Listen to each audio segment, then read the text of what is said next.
جی السلام علیکم. ہلو. ہاں جی. جی بتائیں. جی کہاں سے ہیں آپ؟ جی لکھنؤ سے. اچھا لکھنؤ سے. جی وہ مناظرہ دیکھ رہا تھا نا آپ کا میں. جی. وہی پوچھنا تھا حفظ الایمان کی جو عبارت ہے اس کے بارے میں کچھ آپ کا ڈاؤٹ ہے تعارف مجھے. کیا ہے؟ میں نذیر احمد ہوں. نذیر احمد. جموں کشمیر سے. جی اچھا کس مکتبہ سے؟ میں دیوبند سے ہی ہوں. اچھا. ہاں دعوت تبلیغ. جی فرمائیں. جی وہی اس عبارت کے بارے میں مجھے پتہ نہیں تھا آج. جی. تو مناظرے میں بہت بار میں نے دیکھا تو کچھ ڈاؤٹ سا ہو گیا مجھے بھی. جی. میں نے کہا کیا وہ واقعہ گستاخی بنتی ہے؟ جی. وہی پوچھنا تھا. جی بتائیں کیا جی. اشکالات ہیں آپ کے؟ کیا اعتراض ہے؟ کون سی بات آپ کو پریشان کر رہی ہے آپ بتائیں. ہاں وہی بات پریشان کر رہی ہے نا جو مطلب حفظ الایمان کی عبارت جو ہے حضور پاک صلی اللہ علیہ وسلم کے علم غیب کے مطابق. جی. جی جو اشرف علی تھانوی صاحب نے فرمایا کہ ایسا علم مطلب وہ تشبیہ دی یا کیا؟ پان ہے اس طرح. جی. جی اسی مطلب وہی کچھ سوال کے بارے میں پوچھ رہا تھا آپ کو. جی میں آپ کو سمجھا رہا ہوں. دیکھیے جی. بہت ہی آسان انداز میں آپ کو میں سمجھا رہا ہوں. امید ہے آپ کو جو ہے سمجھ میں بھی آ جائے گا. جی. مسئلہ یہ ہے کہ جیسے ہمارے پاس 5 روپے ہیں. جی. ٹھیک ہے نا. جی. ہمارے پاس 5 روپے ہیں. جی. تو کیا ہم پر امیر کا جو ہے امیر لفظ کا اطلاق ہمارے اوپر جائز اور درست ہوگا؟ ہاں. جی بتائیں. میں سوال پوچھ رہا ہوں. نہیں ہوگا. یہ درست نہیں ہوگا نا. جی. 5 روپیہ اگر کسی انسان کے پاس ہیں تو اس کو ہم امیر آدمی نہیں کہہ سکتے. نہیں. ٹھیک ہے نا. نہیں.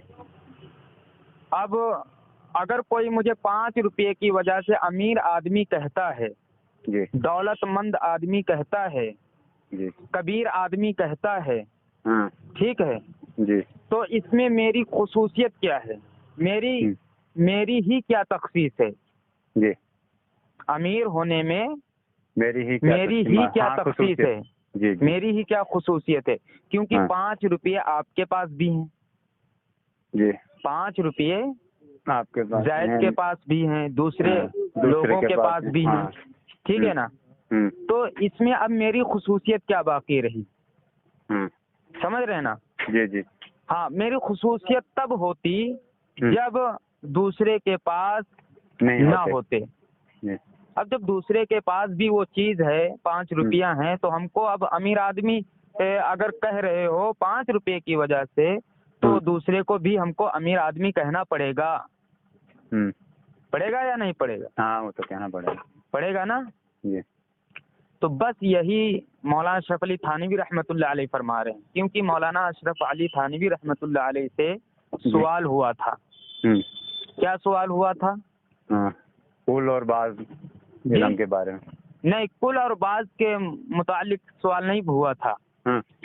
سوال یہ ہوا تھا کہ زید کہتا ہے کہ غیب کی 2 قسمیں ہیں. نمبر 1 بالذات، اس معنی کر کہ خدا تعالی کے سوا عالم الغیب کوئی نہیں ہو سکتا. ٹھیک ہے نا. اور نمبر 2 بواسطہ، اس معنی کر رسول اللہ صلی اللہ علیہ وسلم عالم الغیب تھے. کیا تھے؟ عالم الغیب تھے. تو زید کا یہ عمل و عقیدہ اور اس کا یہ استدلال درست ہے یا نہیں درست ہے؟ نہیں جی یہ سوال ہوا تھا نا. ہاں. اسی کے متعلق مولانا تھانوی رحمۃ اللہ علیہ فرماتے ہیں کہ پھر یہ کہ آپ کی ذات مقدسہ پر علم غیب کا حکم کیا جانا. سمجھ رہے ہیں؟ یعنی آپ علیہ الصلوۃ والسلام کی ذات مقدسہ پر عالم الغیب کا اطلاق کرنا. ٹھیک ہے. جی. پھر یہ کہ آپ علیہ الصلوۃ والسلام کی ذات مقدسہ پر علم غیب کا حکم کیا جانا، یعنی آپ علیہ الصلوۃ والسلام کو عالم الغیب کہنا، اگر بقول زید صحیح ہے تو دریافت طلب امر یہ ہے کہ اس غیب سے مراد اس غیب سے مراد بعض علم غیب ہے یا کل سمجھ رہے نا؟ جی جی. تو کل کی تو نفی ہے. کل تو اللہ تبارک و تعالی جل شانہ کے لیے ہے. بے شک. اب رہی بعض علم غیب کی بات، تو اگر پھر فرماتے مولانا تھانوی کہ اگر بعض علوم غیبیہ مراد ہیں، یعنی بعض چیزوں کی وجہ سے، بعض علم غیب کی وجہ سے اگر کوئی اللہ کے نبی صلی اللہ علیہ وسلم کو عالم الغیب کہتا ہے، آپ علیہ الصلوۃ والسلام کی ذات پر عالم الغیب کا اطلاق کرتا ہے، ٹھیک ہے جی. تو اگر بعض علوم غیبیہ مراد ہیں تو اس میں حضور ہی کی کیا تخصیص ہے؟ یعنی بعض چیزوں کی وجہ سے اللہ کے نبی صلی اللہ علیہ وسلم کو عالم الغیب کہتے ہو تو اس میں حضور کی ہی کیا تخصیص ہے؟ حضور کی کون سی شان بلند ہوگی؟ اس میں حضور صلی اللہ علیہ وسلم کا کون سا کمال ہے؟ ایسا علم غیب، ایسا سے بعض علوم غیبیہ، جی سمجھ رہے ہیں نا؟ ایسا سے مراد بعض علوم غیبیہ ہیں. اچھا ٹھیک ہے نا؟ جیسا میں نے آپ کو بتایا نا جی جی کہ ایسا علم غیب یعنی بعض چیزوں کا علم غیب جس کی وجہ سے اللہ کے نبی صلی اللہ علیہ وسلم کو زید عالم الغیب کہتا ہے. تو بعض چیزوں کا علم غیب تو جانوروں کو بھی ہے، پاگلوں کو بھی ہے، بچوں کو بھی ہے، اور کیا بولتے ہیں دوسرے حیوانات کو بھی ہے. ٹھیک ہے. تو اب اس کے آگے مولانا تھانوی رحمۃ اللہ علیہ یہ فرماتے ہیں کہ کیونکہ ہر شخص کو کسی نہ کسی ایسی بات کا علم ہوتا ہے جو دوسرے شخص سے مخفی ہوتا ہے، چھپا ہوا ہوتا ہے، تو چاہیے کہ سب کو عالم الغیب کہا جائے. ٹھیک ہے نا؟ تو چاہیے کہ سب کو عالم الغیب کہا جائے. ٹھیک ہے. اب اگر زید اس بات کا التزام کر لے کہ میں سب کو عالم الغیب کہوں گا تو یہ نبوت کے لیے کمال نہیں، نبی کے لیے کمال کہاں رہا؟ بہت آسان سی بات ہے، اس میں کہاں کون سی گستاخی ہے ہمیں تو نظر نہیں آتی. تشبیہ جو دی ایسا سے مراد اللہ کے نبی صلی اللہ علیہ وسلم کے علم مبارک مراد نہیں ہے، بلکہ ایسا سے مراد بعض علوم غیبیہ ہے جس کی وجہ سے وہ آپ علیہ الصلوۃ والسلام کی ذات مقدسہ پر عالم الغیب کا اطلاق کرتا ہے. ایسا سے مراد بعض علوم غیبیہ ہیں. حضور صلی اللہ علیہ وسلم کا علم مبارک تھوڑی ہے وہاں. اچھا جی. اگر وہ کہتے جیسا علم حضور پاک صلی اللہ علیہ وسلم کو، اگر ایسا اگر کوئی اس طرح کہے کہ اللہ کے نبی صلی اللہ علیہ وسلم کو جو علم حاصل ہے، ٹھیک ہے نا، تو ایسا علم تو کیا بولتے ہیں جانوروں کو بھی ہے، پاگلوں کو بھی ہے، تو یہ تشبیہ ہے اور یہ گستاخی ہے، یہ کفر ہے. ٹھیک ہے. لیکن وہاں پر ایسا سے مراد حضور صلی اللہ علیہ وسلم کے علم مبارک کی بات ہی نہیں ہے. ایسا سے مراد بعض علوم غیبیہ ہے. ٹھیک ہے نا. اور یہ بریلوی حضرات اعتراض کرتے ہیں.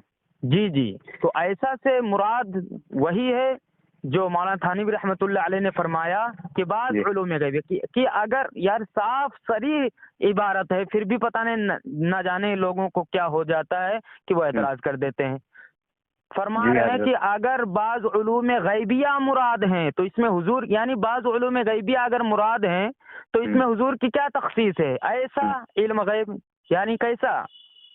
نبی صلی اللہ علیہ وسلم کو جو علم حاصل ہے اس ویسا نہیں، بلکہ بعض علوم غیبیہ، بعض چیزوں کا علم.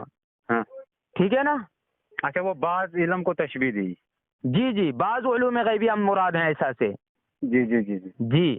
جیسے اب میں کہوں کہ ایک انسان کو، پھر ایک مثال دے رہا ہوں کہ ایک انسان کو کیا بولتے ہیں 4-5 حدیثیں یاد ہیں، 4-5 حدیثیں یاد ہیں، تو ہم اس کو کیا بولتے ہیں عالم نہیں کہیں گے، اس کو عالم نہیں کہیں گے. ٹھیک ہے، کیونکہ 4-5 حدیثیں تو دوسرے لوگوں کو بھی یاد ہیں، اگر ہم اس کو عالم کہیں گے تو ہم کو دوسرے لوگوں کو بھی عالم کہنا پڑے گا، ٹھیک ہے نا؟ تو اس میں اس کی کوئی تخصیص نہیں ہے، یعنی اس میں جو ہے اس کی کوئی فضیلت نہیں ہے، بس یہی بات اگر انسان سمجھ لے تو اس میں کوئی کیا بولتے ہیں نہ کفر ہے نہ گستاخی ہے، بالکل صریح عبارت ہے۔ جی یہاں تک تو میں بھی مطمئن ہو گیا تھا، کیونکہ یہ بہت سے مناظرے میں نے دیکھے تو میں بہت پریشان رہتا تھا جی اس وجہ سے، کیونکہ ہمارے لیے پاکستان کی شان بہت بڑی ہے۔ جی اس لیے پھر دوسرا سوال یہ کہ جب ان حضرات سے پوچھا گیا کہ کیا آپ نے یہ لکھا تھا ایسا، تو انہوں نے کہا کہ نہیں جی میں نے ایسا مضمون جو ہے میں نے نہیں لکھا ہے، اس پہ بھی اعتراض ہوتا ہے نا؟ جی جب اشرف علی تھانوی رحمۃ اللہ علیہ سے پوچھا گیا، جی کسی نے پوچھا کہ کیا آپ نے یہ مضمون لکھا ہے ایسا مضمون، تو انہوں نے کہا کہ ایسا خبیث مضمون میں نے نہیں لکھا ہے۔ کیسا خبیث مضمون؟ جو اب میں سمجھا رہا ہوں کیسا خبیث مضمون،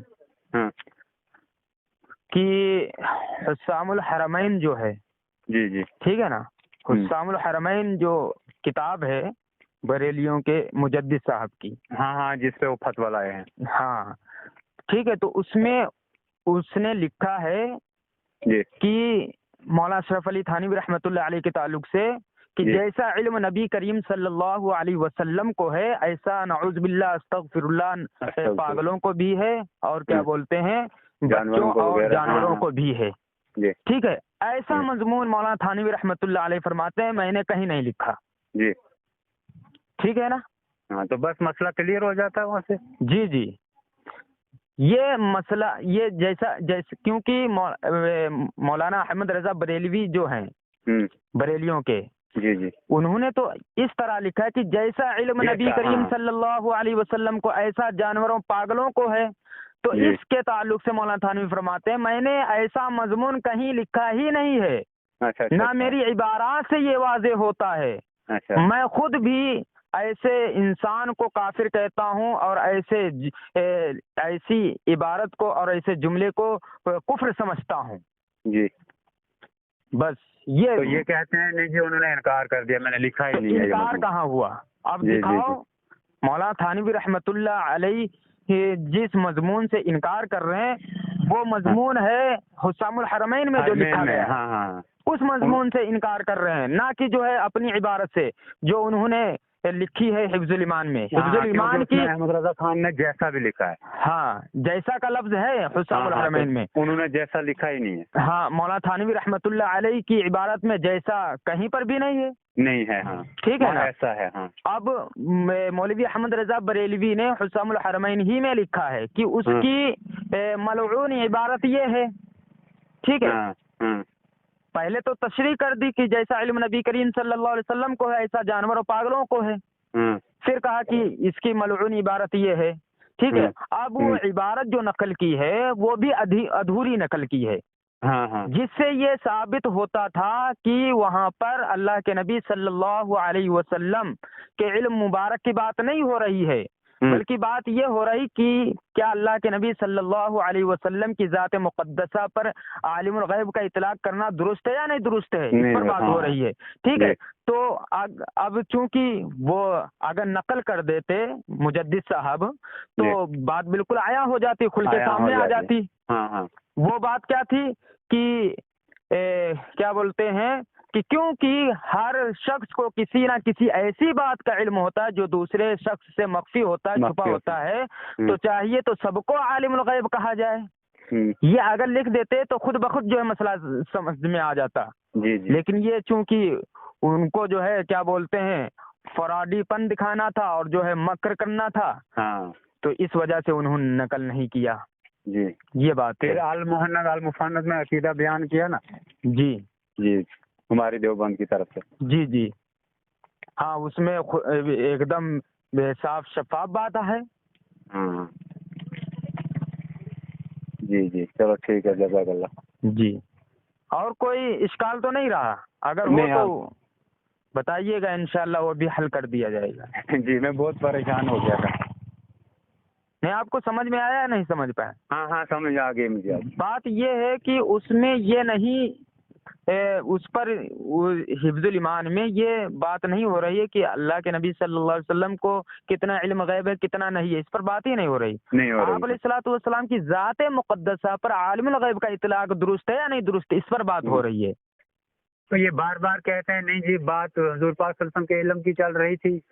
تو علم کی بات تب ان سے یہ کہو کہ پہلے سوال پہ غور کرو۔ سوال میں یہ ہے کہ بواسطہ اس معنی کر کہ رسول اللہ صلی اللہ علیہ وسلم عالم الغیب تھے، تو عالم الغیب تھے یہ درست ہے یا نہیں درست ہے؟ زید کا استدلال سوال میں ہے کہ زید کا یہ استدلال درست ہے یا نہیں درست ہے، تو بات تو اسی پر ہو رہی ہے کہ عالم الغیب کا اطلاق آپ صلی اللہ علیہ وسلم کی ذات پر درست ہے یا نہیں درست ہے۔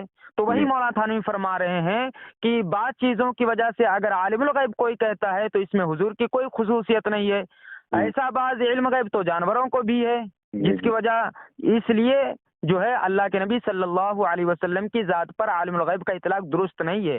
اگر آپ علیہ الصلوۃ والسلام کو عالم الغیب کہو گے تو ان کو بھی عالم الغیب کہو، کیونکہ ان کو بھی بعض چیزوں کا علم ہے، ٹھیک ہے نا؟ تو یہ بات ہو رہی ہے۔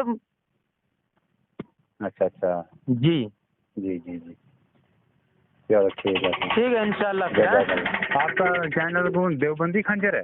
جی جی جی ہمارا چینل نہیں، میں اس کا جو ہے ممبر ہوں، ایڈمن سمجھ لیجئے، باقی جسیم بھائی اس کو جو ہے چلانے والے ہیں۔ ہاں اس کو میں نے سبسکرائب کیا ہے۔ جی جی اچھا ایک اشفاق کا چینل ہے اس کو بھی کیا ہے میں نے، لکھنؤ کا۔ جی جی اشفاق بھائی، ہاں جی ان سے بھی بات ہوئی تھی۔ اچھا اچھا ہاں کل پھر تھوڑا مطمئن ہو گیا تھا میں۔ چلیے ٹھیک ہے انشاءاللہ۔ اچھا جزاک اللہ۔ ٹھیک ہے، السلام علیکم۔ چلو کبھی پھر کوئی ضرورت پڑے گی تو آپ کو فون کریں گے۔ جی جی انشاءاللہ۔